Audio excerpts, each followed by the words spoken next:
নাম মারিয়া। আমার বাবা 2011 সালের নভেম্বরের 29 তারিখে আমার বাবা গুম হন।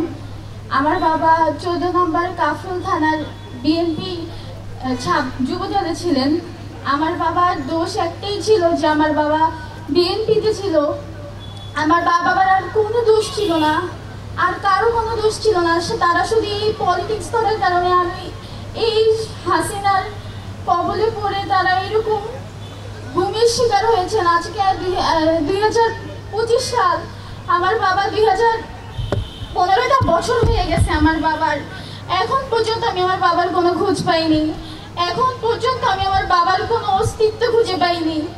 আমি এই কষ্ট কাউকে বলতে পারি না। আমি আমার এইচএসসি পরীক্ষা চলতেছে, এই এইচএসসি পরীক্ষা চলাকালীন আমি আমার বাবার খোঁজের জন্য তুলিয়ান্টির সাথে বিভিন্ন মানববন্ধনে 2বার গিয়েছি।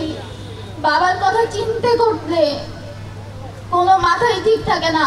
এরকম বাবা হারার যন্ত্রণা যাদের বাবা হারিয়েছে শুধু তারাই বুঝবে।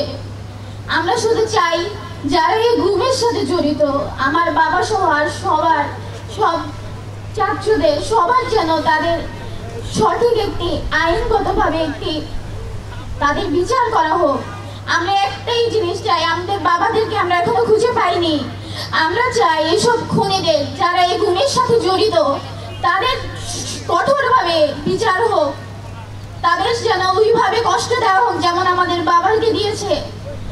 আর আমরা এইটার সুস্থ বিচার চাই, আমরা জলদি এটার বিচার চাই। একটা বছর ফ্যাসিস্টের দেশ ছেড়ে চলে গেছে, তাও এই বিচারের কোনো রকম কিছু আগায়নি। আমরা চাই তার যেন সুস্থ বিচার হোক আর জলদি তার বিচার হোক। আসসালামু আলাইকুম।